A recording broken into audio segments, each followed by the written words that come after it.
Welcome to Elevate. I'm your host, KAren Swain, teacher of deliberate creation, host of ATP Media, Accentuate the Positive Media, on a Sunday afternoon, evening in the States, Monday morning in Australia. As you can see, I'm Australian, and we're going to chat about the afterlife again today. You're listening to Elevate on the United Public Radio Network and the UFO Paranormal Radio Network on 107.7 and 105.3 FM syndicated radio, all over the place, streaming on around 8 different internet platforms today. And, well, as you know, for many of you, let me get rid of this. There we go. As you know, it was exactly a week ago today, on September 10th in the United States, but it was actually September 11th here in Australia, which was interesting. Charlie Kirk left the planet. Carolann, Ida Roller and I were doing Elevate, and just before we went on live, Carolann said she's so devastated because Charlie Kirk had been killed. And I said to her, we were a messenger. Who? Who's Charlie Kirk? And I started scratching my head, and I'm like, I think I know that name. Is that Christian kid that, goes to colleges and talks to people? Didn't know much about him at all. And Carolann's, yes. So we got on and started talking about him. And I have to say, he hasn't left me ever since. He's got a lot to say. So at the time that I was talking about Charlie a week ago, I knew nothing about his message or what he said. I kind of knew that he was a conservative Christian, which doesn't really gel with my ideology, how I view the world, but doesn't mean that I disagree with him at all. But since then, I've done some research into him. But straight away, as soon as I started querying in my head, like, who is he? What does he speak about? He started coming through to me and started talking to me. And I was very skeptical about that. I was thinking, no, surely I'm not talking to this guy. I don't even know him, as if you have to know people to speak to them in spirit, which is kind of interesting. You don't at all. As I said to Carolann last week, the less you know about them, the better, because you haven't got any opinions about them. So during the week, I formed some opinions because I looked him up and started listening to what he said. And he was still talking to me in my head. And I came up with some ideas about what I thought he would say about some of the stuff that he said. But I wanted to make sure that it wasn't my opinion that was overriding what I'm thinking that Charlie Kirk was saying to me. Because as good as a medium as anyone is, or a channel, we're always filtered. It's always filtered through our own mind and our own opinions. There are some channels that are completely moved out of the way so that can't happen, trance channels, for instance. But when you're just like me, when you're awake and you're conscious, it's always filtered through your mind. So that's why I say the least you know about people, the better it is to actually bring through their message, because it's not coming through your opinions. But a lot of what Charlie Kirk was saying, I wasn't aligning with. And I was like, wow. But I just kept looking and looking. And of course, it's all over the news today. They're all talking about the killer and who he was and the text messages. And it's endless, the news about him. I mean, this is not going away anytime soon. As I discussed with Carolann, when you go out in such a big way, it's talked about for decades to come, probably centuries. I don't know how long, but it's talked about. When someone is assassinated like this, it's not something, it's a newsworthy item that just doesn't go away. And so this is what Charlie was saying to me as I was talking to Carolann last week. He was saying it was all prearranged. It was a sacred contract or a sacred agreement. And one of the things that he said was that in life, as in death, he was really passionate about getting attention, getting his message out, getting, being listened to, being heard. And even though I hadn't heard of him and many other people hadn't heard of him, I'm kind of away from the political scene in the United States, here out in Australia.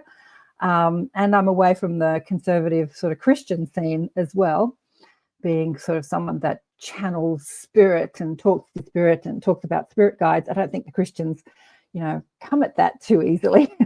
Most of them, many of them, not all of them. But I'm away from that. But a lot of people aren't. So I quizzed him. And I'm like, well, what was this all about? What was this lifetime all about? And he was telling me. And I wanted my opinions to be right. But they weren't necessarily right. Because as I watched some of the things that he said, I'm like, oh, that's a bit harsh. I don't agree with that. I don't agree with this. I'm a bit more. It's funny, in Australia, our political Liberal Party, we call them the Liberals. There's the Liberals and Labor, but the Liberals are the Conservative Party, and Labor are more like what what people in the States call the Liberal Party. So the Labor Party stands for the working man, and it is very much into arts. The arts, they put a lot of money into arts and culture, whereas the Liberal Party here in Australia is more about finance and business, and so it's quite opposed. As I say, the Labor stands up for the working man, and that was back in the day, 100 or so years ago, whenever it was. They were the ones that were very behind the unions, making sure that the working man gets fairly paid and all that sort of stuff. And whereas the Liberals here, the more Conservative Party, are more about propping up big business so that you can employ the working man. Neither are right or wrong. It's just a difference of opinion. But in the States, I notice when I'm watching stuff online that you call the more Labor Party, you call them the Liberals, and it's kind of confusing, because every time I hear people say the Liberals, I'm thinking of our Liberals here in Australia, which are the more Conservative Party. So it gets a little confusing. So it's funny in the States, when you think Liberal and Labor, you think of your opinion, but when you talk to people in other places in the world, that word doesn't stand for what it stands for. So, as I said, let's get back to Charlie and his message and what he wanted to say. I hope I'm streaming. No one's online talking to me. I did mess this up. I put it on for 8:30, where we normally go at 8 a.m. here. So normally Kristin joins me for this time slot. And when I say normally, this is a new show. We've only been going for about 5 or 6 weeks. But she didn't want to talk about this topic either. It was not something that she wanted to talk about, which is fair enough. You either loved him or hated him, but as I'm watching the response across the world, he was so adored and so loved. And I'm chatting to him and asking him about that, and asking him about his very divisive, polarized opinions. And this is what he said to me. He said that in a world such as this, where we're still very divided, and what gets attention is that polarized opinion. When you agree with everybody, you're not going to get a lot of attention. But when you debate people, and he was a very divisive, polarized personality, but he said to me that that was for a purpose, because his mission in this lifetime, and in the afterlife actually, was to get attention to his movement, to his message. And I asked him, because I looked at a lot of things he said online, I asked him exactly, what is this message that you want to get people listening to? And he said to keep people talking, to not get so fixed in one point of view, and to get debate happening, to get conversations happening, to keep people talking. And I heard him say it online as well. He said, when you stop talking, even in a marriage, that's when the marriage breaks down. And he actually said, when you stop talking, that's when violence happens. And what's kind of ironic is that he was doing exactly that. He was debating people and talking to them when the violence happened. But as I say, he, from that other side, says that that was all orchestrated. Yeah, I'm not going to share too much about the guy that did it. If you have questions about that, you can ask me, but he's giving me information about that, but I'm not going to share too much about that today. As I said, there's no one online. Gee, I hope this is working. So that was what he wanted to do. He wanted to keep people talking and debating. And as I listened to people that knew him, the outweighing comments from people is how much he supported them and their dreams. Like, he was always bolstering people, saying, you can do this. Yep, you can do this. I'm going to support you. You can hear me. Thank you. Thank you. Oh, yeah, I can see we've got a few people online. I just was looking at the comments and there were no comments. So I thought, is this working? Because as I said, I put in the wrong time for the streaming. And then I realized 2 minutes before I went live, oh, I put it at half, because the ATP media show goes on half an hour. It goes on, in Australia, it goes on at 8:30, and then the Elevate show goes on at 8 o'clock. So I had put it at 8:30 instead of 8 o'clock. So the overarching message was keep talking, keep discussing. Even when you have different points of view, talk about it. Like, why do you have that point of view? Can I find some common ground with that point of view? Because what's happening in this world is the divisiveness, the separation, is that we get fixed in our ideas, fixed in our point of view. Like, my father was very political, and he always voted for, as I said, the Conservative Party in Australia, which is called the Liberals. And he was a staunch Liberal man, and he didn't even want to hear what the other side said. This happens, he died over 20 years ago, but this is what happens in politics. You don't even want to hear what they have to say because they're wrong and your side's right. It's the same with sport. It's like, we're wrong and the other side's right. You want to stick to our point of view. But the overarching message that he was bringing is to have these debates, to like listen to each other. I have to say, when I was watching him online debate people, I wasn't thinking that he was really listening to what they had to say. He called it a debate, but he had his very strong ideas and point of views, and he just wanted to get across his point of view. So what he's saying, what he's saying is that he had a public persona and he had a personal persona, and he was saying that when he was talking one-on-one with people outside of the public eye, he was much more open to listening. But when he was in the public eye, he would have those ideas changed. And I think a lot of ideas did change, especially towards the end of his life. It's funny to say to someone who's 31 at the end of their life. He had conversations and with people that changed his mind about a lot of things, especially around politics. I don't know too much about religion. He was quite staunch in his point of view around Christianity and religion. But especially around Israel and Jewish people, it's kind of funny because he was someone that was always saying, Christ is Lord, Christ is King, Christ is our Savior, he's going to save you. And from my perspective, from the spiritual perspective, the secular spiritual perspective, the non-religious spiritual perspective, Christ says to me, nobody needs saving. I wasn't here to save anybody. I didn't proclaim myself as Lord. This is all very much the Christian vernacular around Christ, that, Christ is Lord, Christ is my Savior. His message, Christ's message, or Jesus's message, was very much look within and find God within rather than find it through me. But the church has said only through me can you find God. So there's a vast difference here. But I asked him about these religious points of view in the afterlife, and he said, in politics today, in the mainstream world today, spirituality is known through the church. If I had said to people that I'm channeling the Arcturians or the Palladians or speaking to my spirit guides, and I wanted to be a voice in politics, people would just throw me out straight away because they not yet have people evolved to that understanding. They understand spirituality through the church. And so he was very much into spirituality, but came at it from this church perspective, this Christian perspective. So the only reason I'm doing this show today is that, as I said, he's been with me ever since last week, pestering me. I had to shoo him away at some stage. He's such a huge energy. So tuning into his energy, and I didn't even deliberately tune into his energy last week. Carolann told me about him. I had some questions. Why did this happen? And as I asked those questions, the answers came, and I thought it was my spirit guides giving me the answers. But this incredible energy came that I didn't really recognize as my spirit guides, and it was him. And then I was querying it and saying, I can't be talking to him, surely. And then my guides popped in and said, why are you questioning this?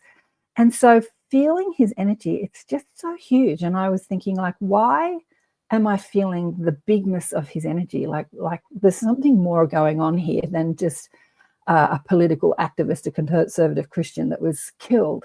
And they were showing me the ramifications of who he is and who he was.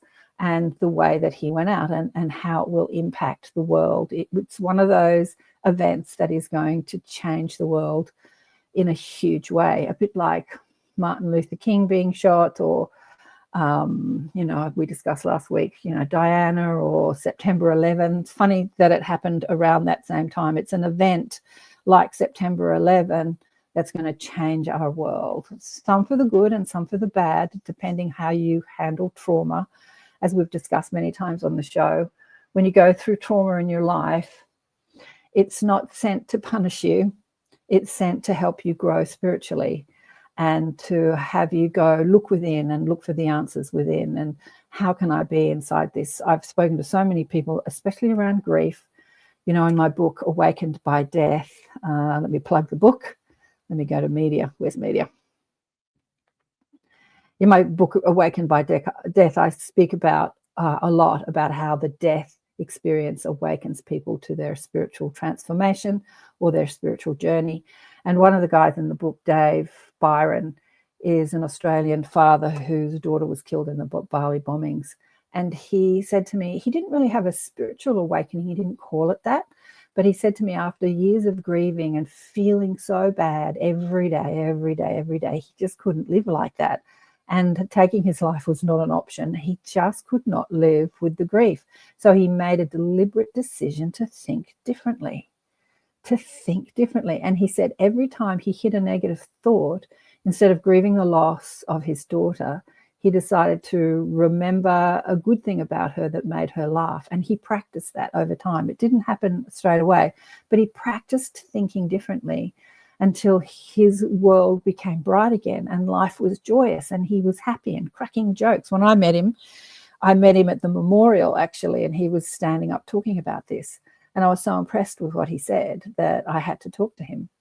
And then his daughter came through and asked me to connect with him, and it was really interesting. We were outside at this memorial, and when he came off stage, people were talking to him, and I didn't want to interrupt him. I thought, no, look, he's busy and he's mourning the loss of his daughter and it's a Memorial Day. I won't interrupt him. So I was turning to go home and somebody came up and grabbed my arm. This is spirit working, I do, and said, did you want to meet Dave Byron? As if they read my mind, because I guess they saw me looking at him. And I said, I did actually. And so they took me up and introduced me to him. But he made this decision through the trauma of the loss of his daughter and through the trauma of the grief that he was experiencing, the negative thoughts that constantly bombarded him day after day after day, that he couldn't live like this anymore. And he decided to change the way he thinks. So that's what trauma does. It gives us a choice. It gives us an opportunity to find the sense of something, to find the purpose in what's happened, or to keep going over the tragedy, the terrible the thing that happened. What's John saying here? We are being told so many stories of what happened to Charlie, more than one person behind this incident. Look, John, absolutely. It's just, when you look online, I go through YouTube, just put in, Charlie Kirk on YouTube, and there's just a million sort of shows and videos come up on it, and people talking about who did it and why he did it and who was behind it and why it happened. Like, everyone's talking about it. This is what happens when we get into the logical mind. And so getting back to Charlie, funnily enough, he's not as present today as he's been all week. Now he shuts up. He's been in my head all week yakking to me. And now I'm online talking to you. No, he says he's here. He says he's here. He's willing to answer any questions that you have, he says. Okay, I've asked him a million questions, so I'm all questioned out. But keep talking, keep debating. Right, so he said, tell them what you did. So when I saw things that he said that I disagreed with, instead of writing him off as someone I disagree with, and this is what we do as humans, like, nope, I don't agree with what he's saying, I kept looking deeper and deeper and deeper. And like, why did he say that? And a lot of people said that he was very hateful and he said terrible things. But when you actually look at what he said, he was rude. I have to say, he was rude. There was one thing, he was debating some woman, she started ranting, and then he just cut her off when she started ranting. Well, I can understand that. I've had that happen a few times. She just started throwing insults at him. You're not listening to me. You're not listening to me. You're not listening to me. Not really asking a question, just ranting. And then these big burly sort of security guards sort of pushed her out of the way, and it looked kind of rude and not very nice. But I guess that when you're trying to speak to thousands of people, there has to be some sort of coordination there. But he had his opinions, and he wanted you to know them. He wanted you to know what he thought. He said it was a debate, but as I watched a lot of his stuff, he wasn't really debating with you. He just wanted to prove you wrong. But he did ask you, prove me wrong, prove me wrong. And I said to him as I watched all this stuff, oh, I would have loved to have had a debate with you. I would have loved to have a debate. What happens when people debate and they come at you with their opinions? They get very emotional about it, emotional in they're sort of like angry that you disagree with them. And when you're in that emotion and you're angry, hey Heidi, how are you? When you're in that anger and emotional, you can't debate with someone in a way that it can be heard. And so what Charlie did is he stayed cool, calm, and collected. He stayed connected to what he believed, and as everyone said, he was very intelligent. And in that intelligence, he was able to just shoot people down. And the people that were wanting to debate him had no hope of getting their point across because they were just emotional. And he was in his sort of logical mind and asking them questions from a logical perspective, and they couldn't come back at him. And he did that over and over and over again. And so as I'm watching this, it looks rude and it looks mean and nasty. But I'm like, why did you do that? And he's saying, makes people think. It makes people reassess how they think. It makes people look at how they present something and how they verbalize what they know. This is really interesting. As somebody that's been on air speaking about spiritual things for a long time, when I work with clients and they have a spiritual awakening, there's a big distance between knowing what you know because you've had a spiritual awakening. Either you've had an NDE or in meditation you've had some spiritual experience, and be able to articulate what that is in a way that it can come across to the other person. This is one of the most difficult things you can do, actually. You can listen to a spiritual teacher or read spiritual books, and you can, or anything really, about anything. It doesn't have to be spiritual, and you can understand it. And then when you try and explain it to somebody, you don't find the words or the vernacular to explain it in a way that you understand it as you're knowing. And that's a skill. That's a real skill. And so he was telling me that. He was telling me that he was teaching these kids, like when they stood up for what they believed in, they didn't have a way of verbalizing to articulate in a way that would come across as a debate that would sound feasible and understandable. And so they'd come away from the exchange thinking, I could have said that better. You know, when you're in an argument with somebody and you're saying things, and then after the argument you said, I should have said this and I should have said that, and I could have got my point across this way and I could have got my point across that way. Basically, that's what he's saying. What he's saying here is his wife going to become much more prominent and well known in the upcoming years. I'm asking him this question because I don't know. And he's saying yes and no.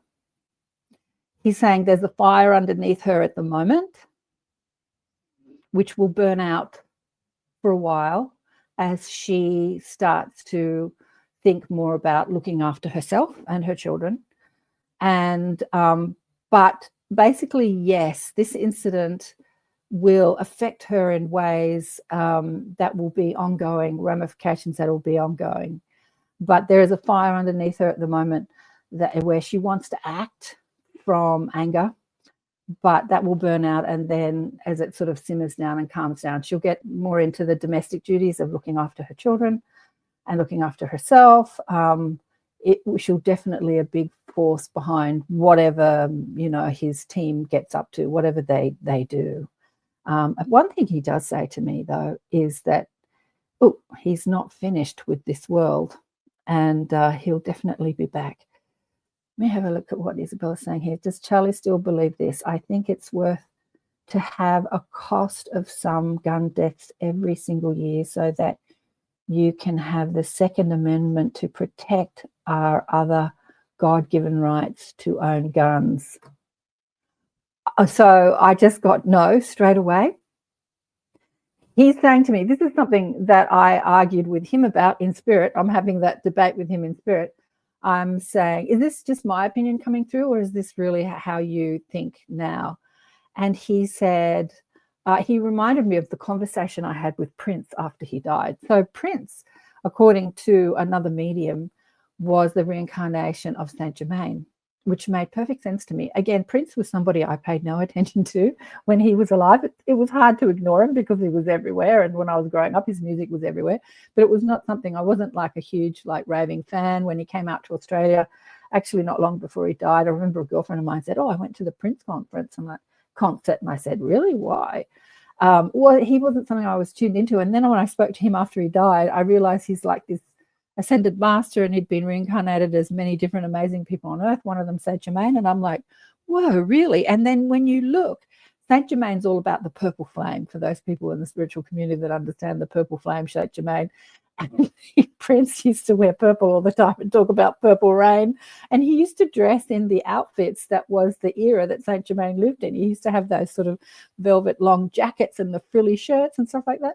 And it just made perfect sense that he was Saint Germain. So I asked him, I said to him, and this is something that Charlie gave me the memory of, because I asked him that same question.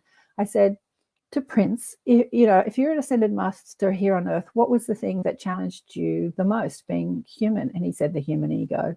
He said, it's really easy to get the human ego slip you up. He said there were times as a rock star that he let his ego run away with him, thinking that he was better than others. It's an egoic stance. It's any thought that makes you feel separate to anyone, whether you feel less than or better than. It's a thought of separation. That's the point of the ego. Heidi's saying yes, and Charlie's basically saying the same thing. Because he was so highly intellectual, he let the intellect inform him instead of the heart. One of his missions here was to connect the intellect and the heart. And one of his missions actually here was to do that inside politics. So politics is very, head-centered and not so much heart-centered. And one of the things, like the reason he was such a staunch Christian, he wanted to bring that spiritual attribute back into politics, because I think that, politics, Christianity or religion used to rule politics in our history, but it was corrupt politics, corrupt religion, because they were saying, God deems this and God deems that, and God deems that you're a bad person, so behead them and all this sort of stuff. So at some point, and I don't know when, maybe some of you know, they separated God and state, and then there was religion, and then there was politics, and they didn't come together. And so that, when the head is not connected to the heart, and really spirituality is around the vortex of the heart. That's what Jesus Christ spoke about, the heart, the heart, the heart. The heart informs the head instead of the head informing the heart. And so he said, just like Prince said, that he let that intellect run away with him.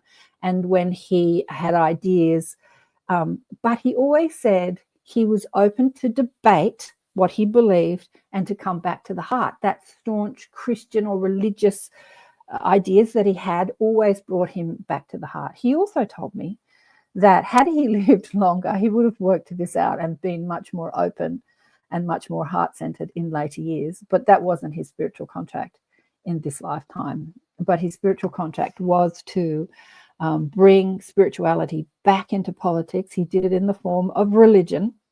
I don't speak about spirituality in the form of religion, because I sort of look at history and how religion has, tried to control people. Like I said, saying that God deems this and God deems that, making God the overlord who doles out the commandments and of right and wrong.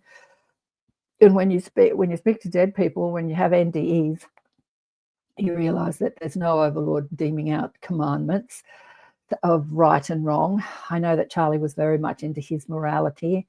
And again, I saw someone debate him on this about morality. He was saying, where does it come from? And this college student was saying, our society and this and that, our upbringing and our society and our parents' beliefs and our school's beliefs. And I think that Charlie wanted to say morality comes from God. God has the the end say what's right and wrong. That's what the church says, but actually that's not what when you speak to spirit guides and people on the other side, they always say that you are given free will to believe in anything. You can create heaven or hell on earth depending on what you believe. And so there is no right and wrong. There is just what you're choosing to believe. And most people, when they live a life, any life really, they want to feel that reconnection to their source. And that reconnection to their source is that reconnection to feeling good. Because as I discussed with Carolann last week, we spoke about spiritual connection and maintaining a spiritual connection. And it's about maintaining that connection to feeling good. So often when you're making people wrong, you might feel good in the moment of feeling like you're right about something and they're wrong. But when you really drill it down, making someone feel wrong never really feels good. Think about having a conversation with where you're in alignment with somebody and how exciting that is. And you discover new things together. I do it on the show all the time. I put people on the show who are of a similar ideas about the universe as me, and they've had experiences that I haven't had, and they expand my point of view and I expand their point of view, but we're in alignment with what we're saying. And the exhilaration and the thrill of that conversation is just so enlightening. It's so beautiful. That's why I keep doing what I'm doing. But when you're having an argument with somebody and you're making someone wrong, you might feel good about being right, but it never really feels good. So your ultimate guide is not some overlord telling you what's right or wrong. It's that feeling within you being in alignment with your source. When you're feeling good, the better you feel, the more in alignment, the more connected you are. And he's agreeing with me, and he was saying, yes, I was coming to know that. Yes, I was coming to know that.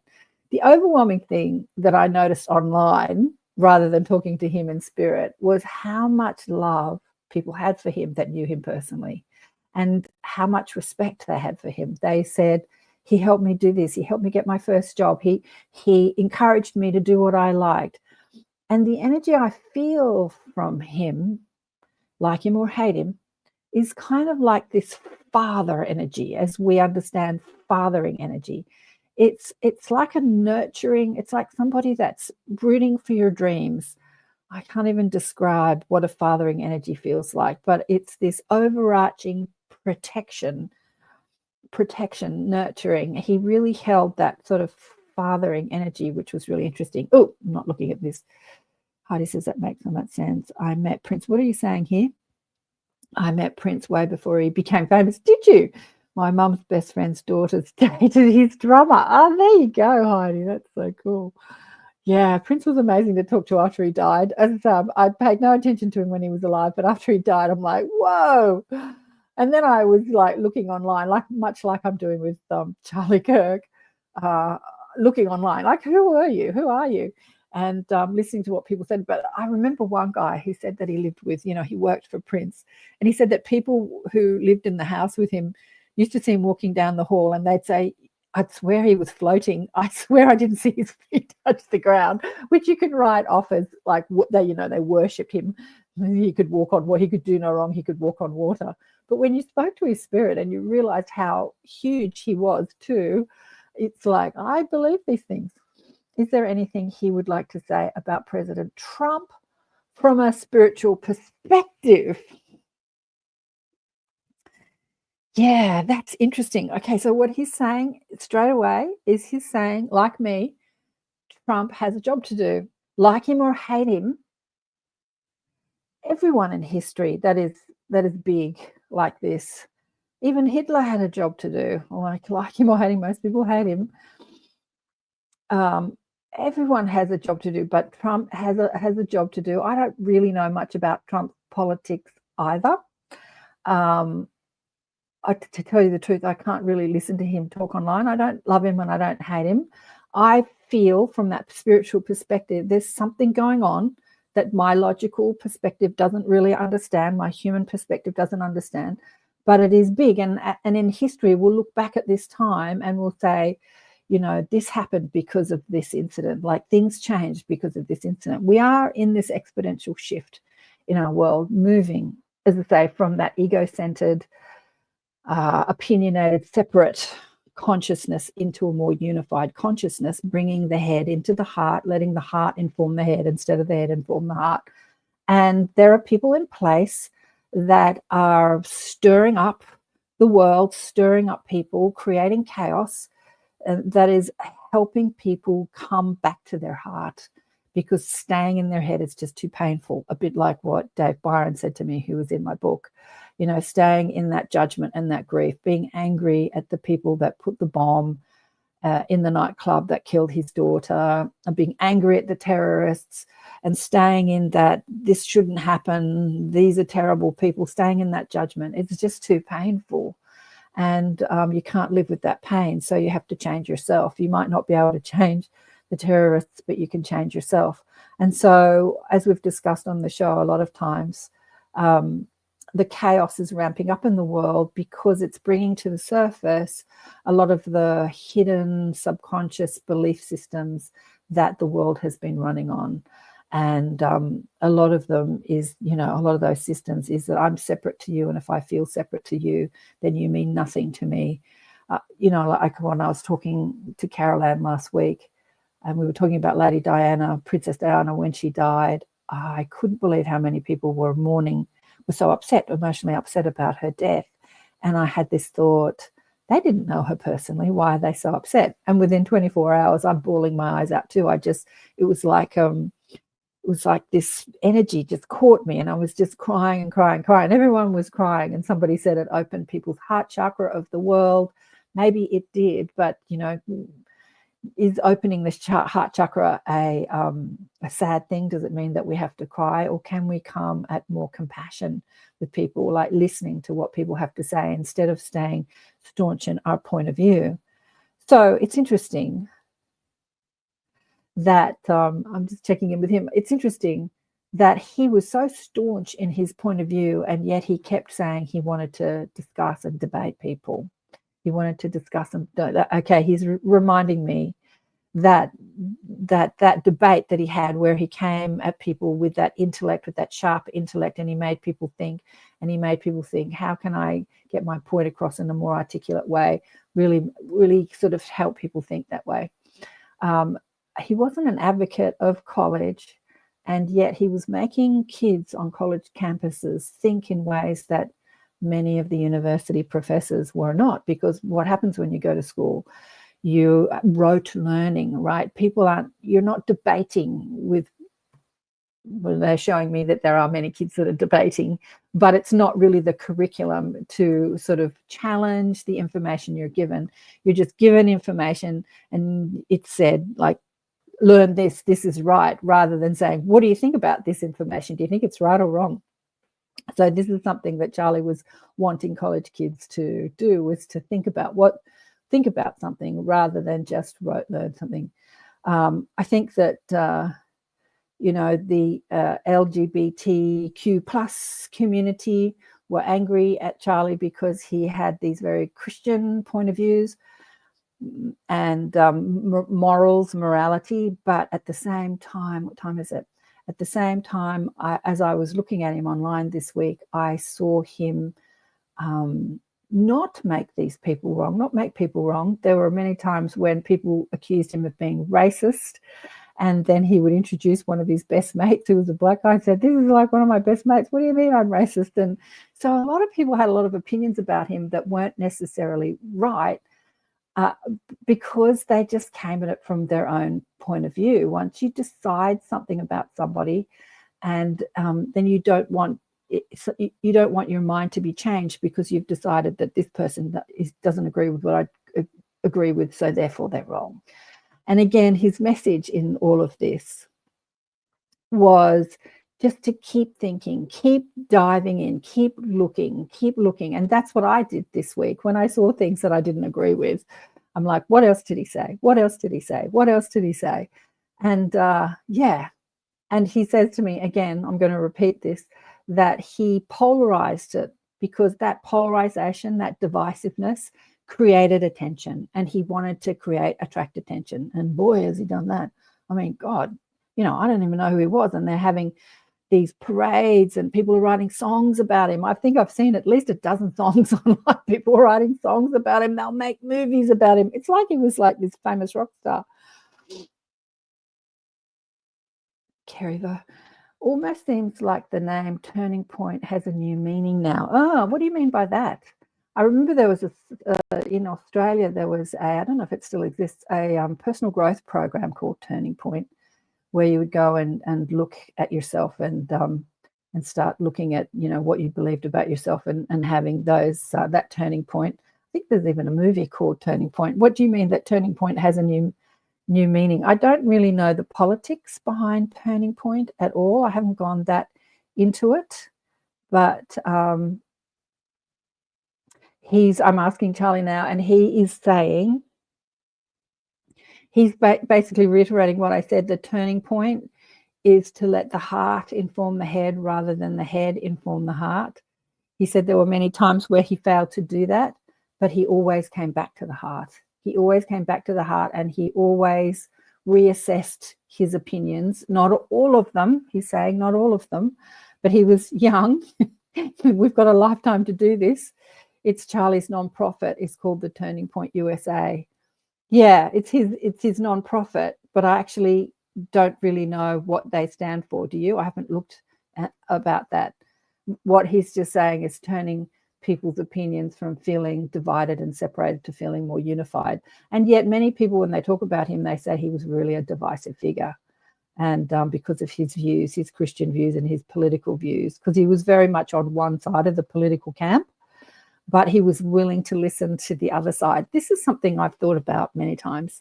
When you watch Australian politics, I don't do it too often, but I've watched it a few times. They have a thing called Question Time in the Parliament, and it's aired on the ABC, Australian Broadcasting Commission Network, ABC, same like American Broadcasting Commission.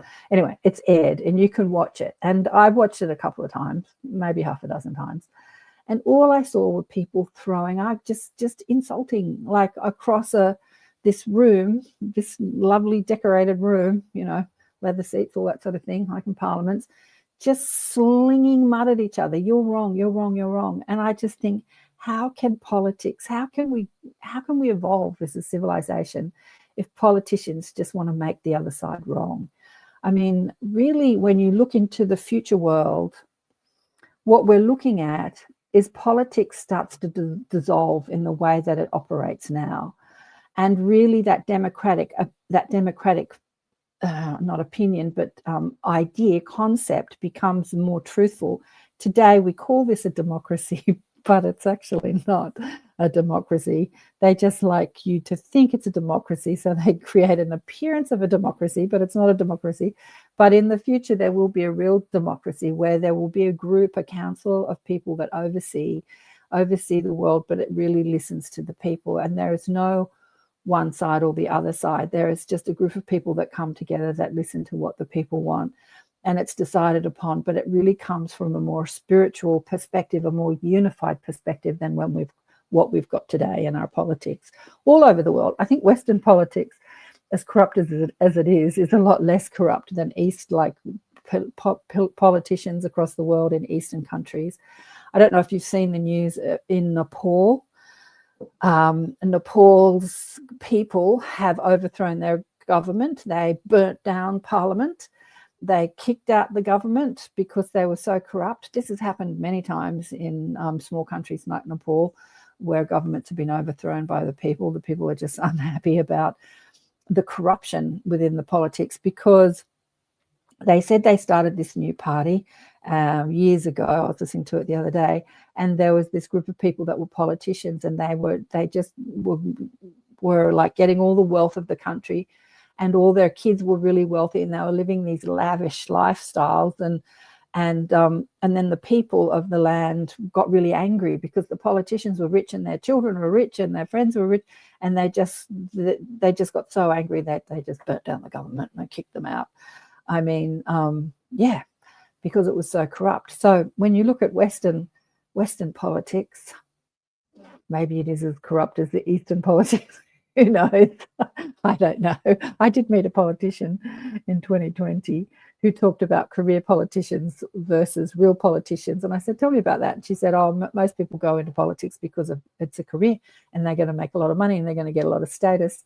But then there are like real politicians that actually want to make a difference in the world. She said, they're few and far between. It's mostly the career politics. You go into politics because it's considered, a status job and you'll earn good money. So, yeah, the political climate of our world really needs to change. And I think both Trump, love them or hate them, and Charlie were a part of that. We're at the beginning of this stage and where a lot of the corruption is being exposed. A lot of it's being exposed and they're a part of that. As I say, love them or hate them. Moving to a world where the heart informs the head rather than the head informing the heart. Any questions? Any more questions? I'm just going to remind you all that you're listening to Elevate Consciousness, the awareness shift, waking the quantum self.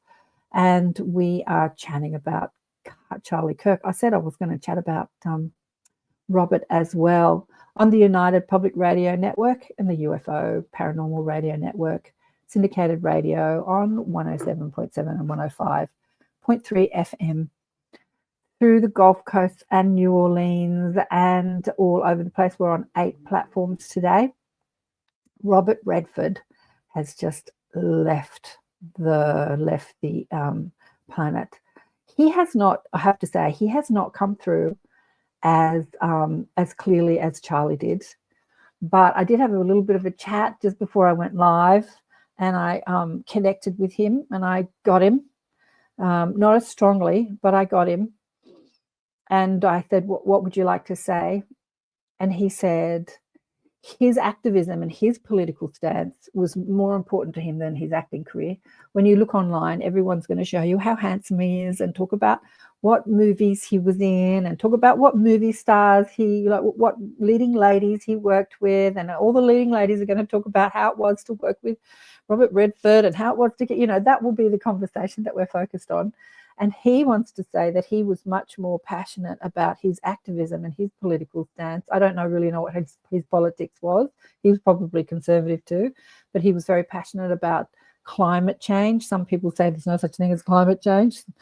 Some people say it's the most important thing to talk about in the world, but that was much more. He was a thinking man as well. He used that public stage of being an actor. He really enjoyed being an actor. He said he loved it.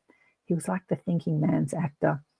And you can see that in the role. So interesting, because only the other night I was looking for something to watch, and I rewatched Out of Africa, a movie that I had seen a million times. I watched it because the woman, Meryl Streep, plays the woman in it, and she's from Denmark, and her name is KAren. And she introduces herself as Karen. This is why I love this movie so much, because my mother called me Karen as well. It's the Scandinavian pronunciation of the name Karen. And every time she introduced herself as Karen, everyone called her Karen. I always think to myself, I know how you feel, love. But at the end of the movie, I taped it actually, she's leaving Africa. It's a tragic movie, but Robert Redford stars in it. And she asks her manservant, she says, "You never say my name. Please tell me my name," because he always called her Sabu, I think, which means mistress or something. And he said, "Your name is Karen." And he says it like that. And I'm like, yes, he got it right. And then she leaves. But Robert Redford was in that. And I so enjoyed watching him. I hadn't thought about Robert Redford for years and years and years. And I watched Out of Africa. And there he was, the beautiful Robert Redford. And 2 days later, he leaves the planet. When I saw the news, I thought, really? Is this true? Is this true? Why would I doubt it? But yeah. So his message is that he used his Hollywood career to get attention to really what he wanted to talk about this planet. And he says he's not finished with this world either, that he'll be back. So yeah, any other questions about, you want to chat to either of them in spirit? I'm going to do a Spirit Speaks again soon, and we'll do talking to people on the other side, what they've got to say. I'll invite somebody else to come on with me who can do this as well. I'm just asking Charlie if he has a message. He's saying, don't let your hatred override your view of this world, inform you. Don't let your divisiveness, your opinions of right or wrong, override your loving heart, your desire to feel connected, to feel heard, to feel like you belong, that you belong in this world, that you belong to each other. Don't let the opinions, your opinions or the opinions of others, tear you apart from your friends, from your family, because a lot of this is going on within families. I just said to him then, it's all in the negative. Don't let. And he said, yeah, it is. I said, can we put it in the affirmative? Yeah, a lot of people have different opinions about things, and they let those different opinions tear them apart. They don't speak to each other because they have differing opinions. You can always find, he says, you can always find a common ground. I've been swimming with a friend of mine in the mornings. He's in his 80s. He's completely informed by the legacy media. He believes everything that comes out of their mouth. And so we have different opinions on many things. We never convince each other that the other side is right or wrong, but it doesn't mean that we're not friends. And so what I talk about with him, rather than sort of political stuff, stuff that, because he doesn't believe in anything I do. He doesn't believe in psychic ability and all that stuff. He sort of listens, but he doesn't believe. We talk about things where we have common ground, and that's where we maintain our friendship. What are you saying here, Isabella? Charlie was adamant and very vocal that the Epstein files should be released. Does Charlie think that Trump will ever release them? Well, the first word I got was no. He's laughing. But he said that they will be released. And he said that the majority of them have been released. And he's laughing because he feels like that's so unimportant in the greater scheme of things. Okay, he's saying that that's just more of you can let the uncovering of corruption. Corruption is being uncovered. My guide said to me years ago, what time is it? We've got 10 minutes left, that the light is expanding on planet Earth, and as more light energy hits the earth, it uncovers all the darkness. And they explained it to me like this. They said, remember when you were young and you went to the disco? It wasn't really the disco, the nightclub, and maybe you stayed there all night, and in that dark room with lights, and everyone looks beautiful, and then at the end of the evening they put on the bright lights and kick everybody out of the pub or the disco or the nightclub. And when the bright lights come on, you see all the dirt everywhere, and everyone doesn't look as beautiful as they did in the dark lights. They just use this funny analogy to make me laugh.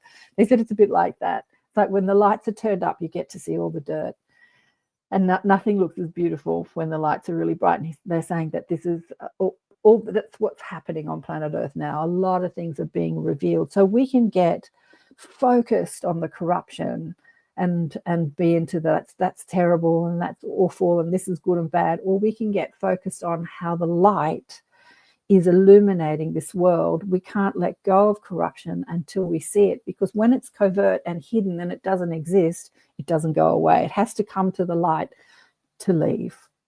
And so this is what's happening on planet Earth right now. And he's saying that this assassination is all a part of that. As I said last week, Leslie said, I, regardless of what his spiritual contract was, I don't want to live in a world with this kind of violence. So again, that is the prayer of many people. I don't want to live in a world with this kind of violence. And so how do we not live in a world with this kind of violence? Who do you have to be to create more peace on earth? I mean, who do you have to be, and how do you spread that love and that peace? I mean, who do you have to be to spread that love and peace on earth if you don't want to live in a world with that kind of violence where somebody kills another person because they don't agree with them for their opinions? Who do you have to be? Not for their actions, but for their opinions. Interestingly enough, as I was chatting to the mob, the guides this morning about that, I saw somebody say it's unfathomable that somebody could assassinate somebody just because of his opinion, that they didn't agree with his opinion or his ideas. And they said to me, every murder, every crime, every war is all over ideas and opinion. It's all about opinion and ideas. And I'm like, it is, isn't it? Like, you have an idea that the other person's wrong, so you kill them. And then that person says, you've done this terrible thing to us, so I'm going to retaliate. And then you kill them. And then this other person says, you've done this. And it's just this chain of pain that goes back and forth and back and forth. Look what's happening in, Israel and other places, Gaza. It's all about opinion. It's all about opinion and divisiveness and making the other person wrong. Whether it's wrapped in religion or wrapped in politics, it's all opinions. So how can you live in a world where you're the peacemaker? You can see both points of view. You can see both sides. You can find common ground even when you disagree with somebody. He's making me cry. So if anything is divisive and polarized as a personality that he was, this is really his message. Because I kept saying last week, his message will be heard, will be remembered. And I'm like, what is his message? What is his message? It's like, keep talking to each other, keep debating. Don't stay stuck in your point of view. Yeah. And Robert, both Charlie and Robert Redford had the same first name and died very close to one another. Yeah. Charles, I didn't know Charles was Charles Robert Redford. Geographically just outside the city of Provo, Utah. Oh, that's interesting, isn't it? Yeah, I see that synchronicity too. He was like, Robert Redford was your thinking man's actor. He wasn't just a pretty face, as they say. He was a thinking man's actor, and he was concerned about this world. He wasn't just all about me and being famous and my accolades and my awards and how many Academy Awards I've got and how many movies I've made. He was much deeper than that. He was really concerned about, he was more global. Today in Australia is the 18th of September. We're on a 999 day. I know that it's only the 17th in the States, but 9 stands for evolution, evolving, and it stands for humanity, and it stands for change. And we've had a couple of 999s because we're in a 9-year and a 9-month on a 9-day. So on the 9th of the 9th, 2025 was a 999. Everyone was talking about the 999 portal. And today is another 999 portal. And on the 27th, it'll be another 999 portal. So in numerology, 1 stands for self and 8 stands for infinity. And it also stands for business, the way the world works. Some people say that, the Chinese say that the 8's very much about money and prosperity. And a lot of numerologists say that too. But the way the world works, the business of the world, and how, where you stand in it. And together, that the business of the world and where you stand in it, the self, they come together and create the 9, which is about all of us, about unity and humanity. So we're on this 999 portal, and these 2 amazing thinkers, love them or hate them, have left the planet in this month of September. Yeah, that synchronicity. So the 27th is another powerful day. 2 stands for service, and 7 stands for, in numerology, spirituality.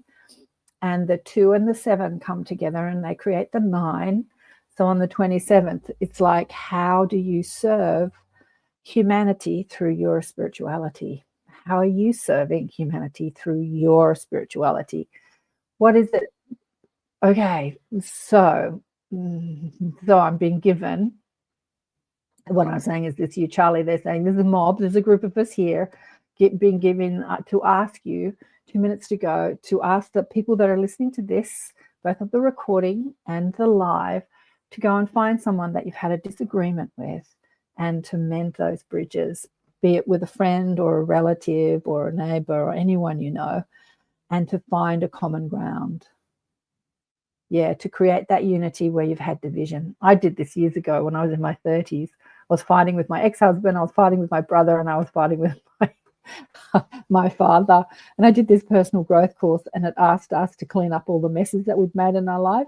Like, anyone that you're not talking to, you've created that mess, regardless if you think they're wrong or you're wrong, right? And they asked us to mend that. And I did that. It was the best thing that I've ever done in my life. So this is the challenge that the spirit side is giving you. Can you create more unity in your life with those that disagree with you and that you disagree with? So somebody that's been speaking about this stuff for years, channeling, speaking to spirit guides and channeling, and talks about Sasquatch and ETs and other planets and extraterrestrials. I've had a lot of people ridicule me and judge me and call me wrong. It doesn't mean that I stopped loving them. I had these close girlfriends for many years, and about a decade ago they just couldn't cope with me any longer, and they just decided they didn't want to speak with me.